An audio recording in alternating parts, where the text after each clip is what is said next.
విజ్ఞానందేశ్వర మహాస్వామి వారికి వాళ్ళ అమ్మాయిని ఇచ్చి చేస్తా అన్నారు. కానీ మరి ఒకవేళ వాళ్ళ అమ్మాయిని ఇస్తే ఈయన గారికి అడుగుతాం కదా, పెళ్లి కుదిరినప్పుడు మనం ఏం చేస్తాం, అబ్బాయికి ఎంత కట్నం, మరి ఎంత పొలం ఉంది ఏమిటి, ఇవన్నీ అడుగుతాం కదా. వీళ్ళకి అనుమానాలు వచ్చినాయి. వీళ్ళు అడుగుతున్నారు, సరే ఆయన ఒప్పుకున్నాడయ్యా, కానీ మరి మేము కన్యాదానం చేస్తున్నాం కాబట్టి మేము కన్యాదానం చేసే అమ్మాయిని మరి ఈయన పోషించగలడా లేదా, మరి ఈయన పరిస్థితి ఏంటి అని చెప్పేసి వీళ్ళు అడుగుతున్నారు. అట్లాగే వీళ్ళకి ఎవరో చెప్పారట, అబ్బాయి గురించి వీళ్ళకి చెప్పారట. ఏమన్నానంటే, ఆయనండి విజ్ఞానానందేశ్వర మహాలింగేశ్వర స్వామివారండి, ఆయన మీలాగా ఏం పట్టు చొక్కాలు లేకపోతే లెలిన్ కాటన్ షర్ట్లు అవన్నీ ఏం వేసుకోడండి, ఆయన జింక చర్మం కట్టుకుంటాడు, మెళ్ళో పాములు వేసుకుంటాడు, కపాలాలు పట్టుకొని ఆ శ్మశానంలో ఉంటాడు, ఆ అబ్బాయికి ఇస్తున్నారండి అని వీళ్ళతో అన్నారట. అనేటప్పటికీ వీళ్ళకి అనుమానం వచ్చింది. మరి ఏంటి పరిస్థితి, మరి ఇప్పుడు వివాహం పెట్టుకున్నాము, మరి విజ్ఞానానందేశ్వర మహాలింగేశ్వర స్వామి వారికి మరి ఏంటి పరిస్థితి. కానీ నాగుపాము అనంటే మనలో ఉండేటువంటి కామము, క్రోధము, లోభము, మోహము, మదము, మాత్సర్యము అనేటటువంటి గుణాలన్నిటినీ కూడా మానవులైతే లొంగిపోయి ఇది చేస్తారు.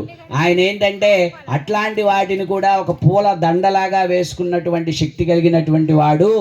కాబట్టి ఆ నాగుపాముల గురించి మీరేం ఆలోచించలక్కర్లేదు అని చెప్పాం. మరి ఈయన గారి పరిస్థితి ఏమిటి అని అంటే, ఏమి ఇబ్బంది లేదు, మీ అమ్మాయికి నందిగా వాళ్ళందరూ వస్తారు, చక్కగా ఆదరిస్తారు. మరి స్వామివారికి ఒక 2 ఎకరాల పొలం కూడా ఉందండి, మరి ఆస్తుల పరంగా కూడా పర్వాలేదు కాబట్టి అని ఈ విషయం అంతా కూడా చెప్పాము. చెప్పిన తర్వాత వాళ్ళు కూడా సంతోషపడి మరి ఆ పార్వతీ అమ్మవారిని అయ్యవారికి ఇచ్చి కన్యాదానం చేసే సందర్భంలో మరి భక్తిగా ఆ దంపతులు మరి అల్లుడు గారికి కాళ్ళు కడిగిన తర్వాత మధుపర్కాలు పెట్టాలి కదా, ఆ మధుపర్కాలు తీసుకొచ్చారు. ఇప్పుడు ఆ యొక్క దంపతులు తెచ్చినటువంటి మధుపర్కాలని స్వామివారికి అప్పచెబుదాం. ఓం మధుపర్కో మధుపర్కో భజ మధుపర్కః త్రయ్యే విద్యాయే యశోషి యశో యశోషి బ్రహ్మణో దీప్తిరసే.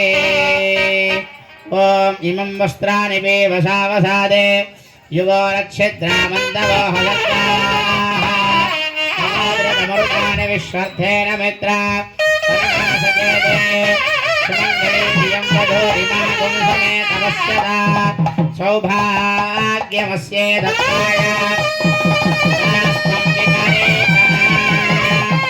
భోలా శంకర భగవాన్ की विज्ञानेश्वर महालिंगेश्वर भगवान की।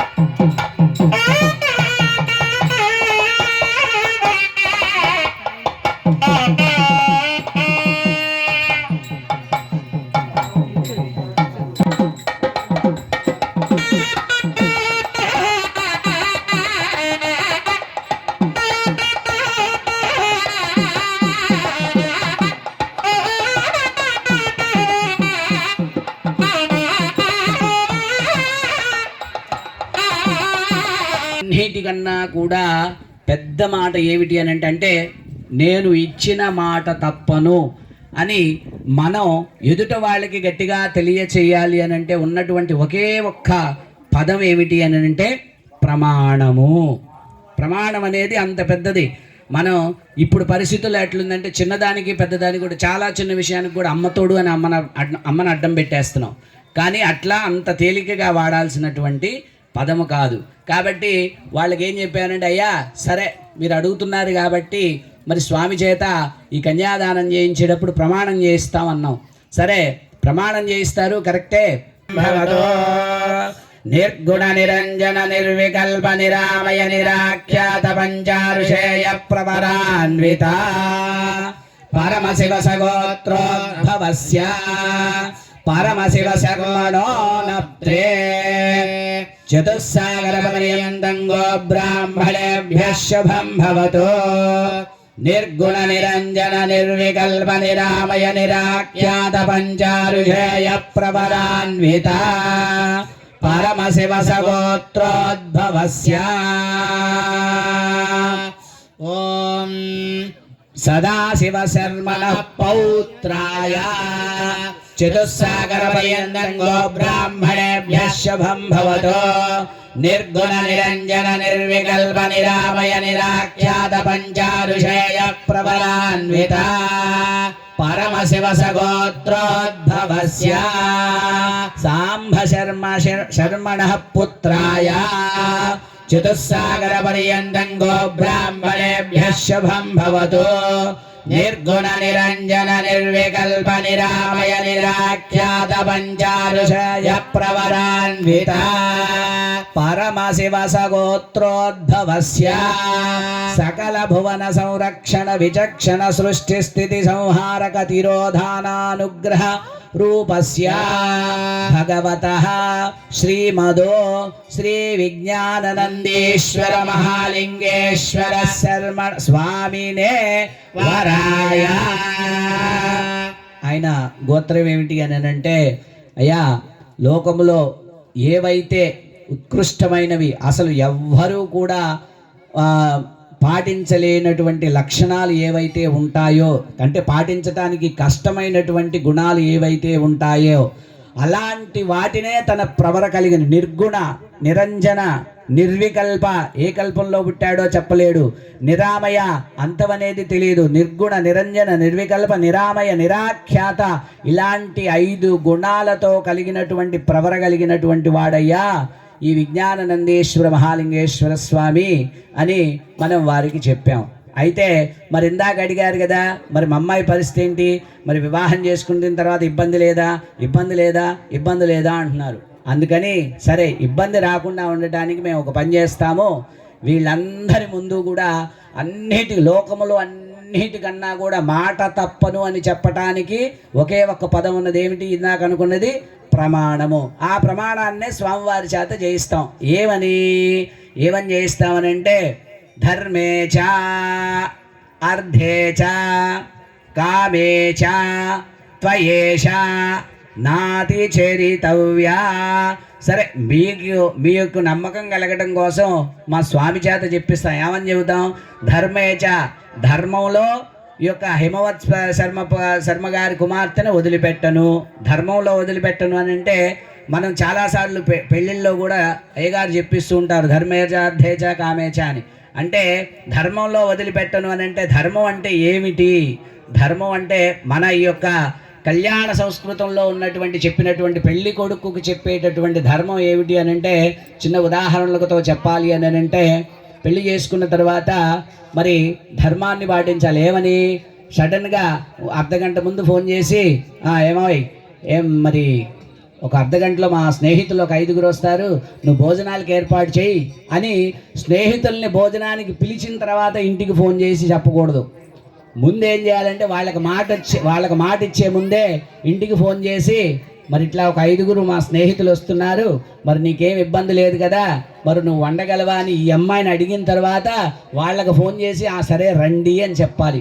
అట్లా ఈ యొక్క వివాహ బంధంలో ధర్మాన్ని పాటించాలి.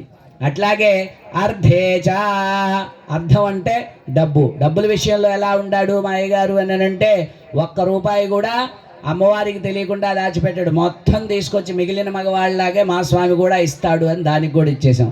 తరువాత కామేచ, ఇక అసలు ఆ విషయంలో వాళ్ళకి అసలు డౌటే ఉండదు.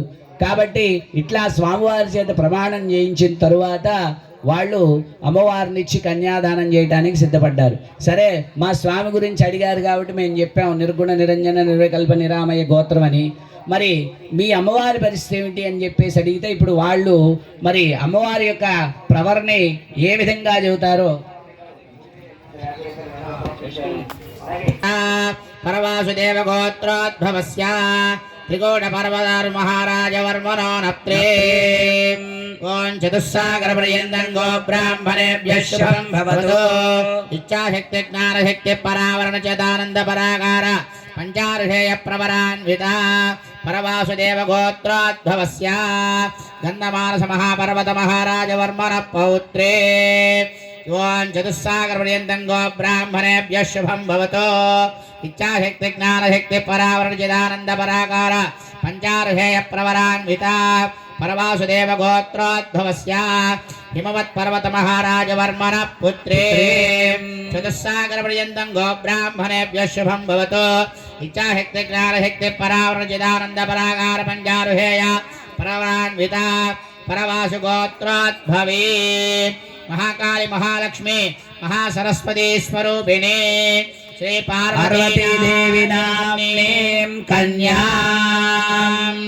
సరే, అమ్మవారికి కూడా మరి అయ్యవారికి ఉన్నట్లుగానే అమ్మవారి గోత్ర ప్రవరంతా కూడా ఇచ్ఛాశక్తి జ్ఞానశక్తి క్రియాశక్తి అంటే అమ్మవారు శక్తి స్వరూపం కాబట్టి అయ్యవారికి ఏ విధంగా అయితే గుణాలలో మేరు పర్వతం అంత శిఖరం లాంటి వాడో అమ్మవారు శక్తిలో ఇచ్ఛాశక్తి జ్ఞానశక్తి క్రియాశక్తి ఇట్లా శక్తి స్వరూపమైనటువంటి గోత్రంలో పుట్టి మరి అంతా కూడా పర్వతరాజ వంశం. వాళ్ళ ముత్తాత గారు పర్వతరాజే, వాళ్ళ తాతగారు పర్వతరాజే, వాళ్ళ తండ్రి గారు కూడా హిమవత్ మహారాజు గారట ఆయన గారు.